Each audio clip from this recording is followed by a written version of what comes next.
Hi friends, బాగున్నారా? మీ అందరూ బాగుండాలి, అందులో మేము ఉండాలి ఫ్రెండ్స్. ఏ సంగతులు ఫ్రెండ్స్? అబ్బబ్బా, ఎండలు అయితే బయట మండబెడేస్తున్నాయి ఫ్రెండ్స్.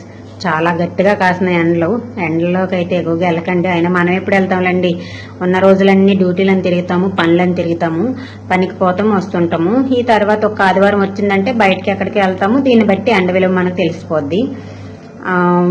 బయటకు వెళ్ళేదైనా ఎక్కడికి వెళ్తాం. అయినా ఆదివారాన్ని మనం ఒక ఆనందాల వారంగా కూడా గుర్తు పెట్టుకోవచ్చు కదా ఫ్రెండ్స్. ఆదివారాన్ని ఆనందాల వారం. అబ్బో, ఇదేదో బాగుంది, ఇంత మంచిగా టైటిల్స్ చెప్పేస్తున్నానండి నేను అనుకుంటున్నారా? కాదులేండి, మనం ఆదివారం నాడు ఒక్కరోజు మాత్రమే ఒక్క బంధువుల దగ్గరికైనా, అమ్మ నాన్నల దగ్గరికైనా, అక్క చెల్లి దగ్గరికైనా, అన్నదమ్ముల దగ్గరికైనా వెళ్ళడానికి ఒక ఛాన్స్ కుదురుతుంది కదా ఫ్రెండ్స్.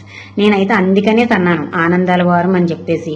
మనకు అన్ని రోజులు అవ్వదు, ఎందుకంటే మనం పనికేనో ఏదో డ్యూటీకనో వెళ్ళిపోతూ ఉంటాం కాబట్టి అవ్వదు.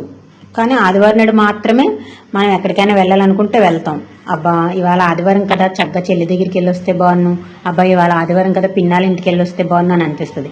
నేనైతే రీసెంట్గా మొన్న ఆదివారం నాడే పిన్నాల ఊరు వెళ్ళాను. అసలైతే మా ఆయన అయితే నన్ను ఊరు తీసుకెళ్లే ముందైతే ఏమనలేదు. ఊరు వెళ్తాను బుజ్జి అంటే నేను వస్తానన్నాను. ఆ మాటకైతే ఏమనలేదు. కానీ అక్కడికి వెళ్ళాక బుజ్జి మా పిన్ని దగ్గరికి వెళ్తానే అన్నాను. అంటే నాకు తెలిసే నువ్వు వీళ్ళందరినీ చూడాలనిపిస్తుంది అనేసి నువ్వు ఇక్కడికి వచ్చావు కదా అన్నాడు. ఏం చేస్తామండి, మరి ఆదివారం వచ్చింది కదా, కనీసం వాళ్ళు ఎప్పుడు కుదరదు, పనుల మీద ఉండిపోతారు. మరి మనమైనా వెళ్ళకపోతే ఎలా ఫ్రెండ్స్? ఎప్పుడు మా పిన్నాళ్ళు నాతో కలుస్తారు, నేను ఎప్పుడు మా పిన్నాళ్ళతో కలుస్తాను. నాకైతే ఆ రోజు చాలా హ్యాపీ అనిపించింది. మా చిన్నతో మాట్లాడాను, మా పిన్నితో మాట్లాడాను, అక్కడే మా అమ్మమ్మ వాళ్ళు ఉన్నారు, అందరితో మాట్లాడేసి కలిసి వచ్చాను. అలా చాలా హ్యాపీ అనిపిస్తుంది అందరినీ కలుసుకోవడం. చక్కగా ఈ రోజు కలవకుండా మనం రేపు పొద్దున్న బంధుత్వాలు నిలబడతాయి అంటే ఎలా కలుస్తాయండి? అప్పుడప్పుడు మనం వెళ్తుండాలి, వాళ్ళు మన ఇంటికి వస్తూ ఉండాలి.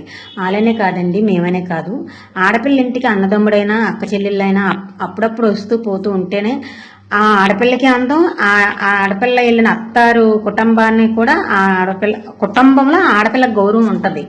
నీకెవరున్నారులే, అన్నదమ్ములా అక్క చెల్లిలా వచ్చుకోవడానికి, ఒకరిదాని వీధిలోమని ఉండడమే కదా అన్నట్లుగా ఎవరి దగ్గర మాట అనిపించుకోకుండా కూడా ఉంటుంది ఆడపిల్ల.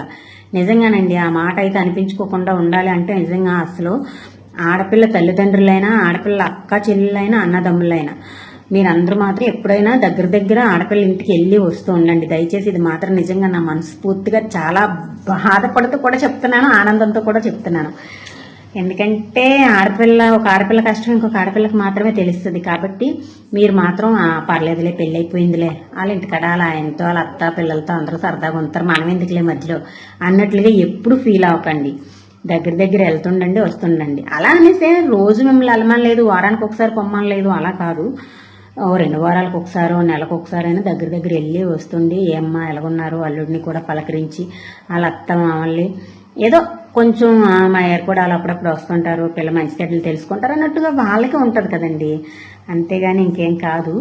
నాకైతే అలా అనిపించింది, అందుకని చెప్పాను. మీరు ఏమనుకుంటున్నారో చెప్పండి. ఆదివారం పూటైనా సరే వెళ్ళండి ఫ్రెండ్స్. ఆదివారం ఒక ఆనందాల వారంగా మనకు ఉంది కదా, అందుకని చెప్పేసి ఆ రోజైనా సరే మీరు వెళ్తూ వస్తూ ఉండండి. మర్చిపోవద్దు, ఆడపిల్ల వెళ్ళినా అసలు వదలొద్దు. ఆడపిల్ల కూడా అందరి దగ్గరికి వెళ్ళి వస్తూ ఉండాలి. ఆడపిల్ల భర్తలు అదే ఆ అల్లుళ్ళు కూడా వాళ్ళు కూడా అర్థం చేసుకోవాలి. ఆ పిల్లని అత్తారింటికో, వాళ్ళ పిన్నాల ఇంటికో, మేత్తాల ఇంటికో తీసుకెళ్తుండాలి, తీసుకొస్తూ ఉండాలి. అందరూ కలిసిమెలిసి ఉంటేనే కదండి కుటుంబం.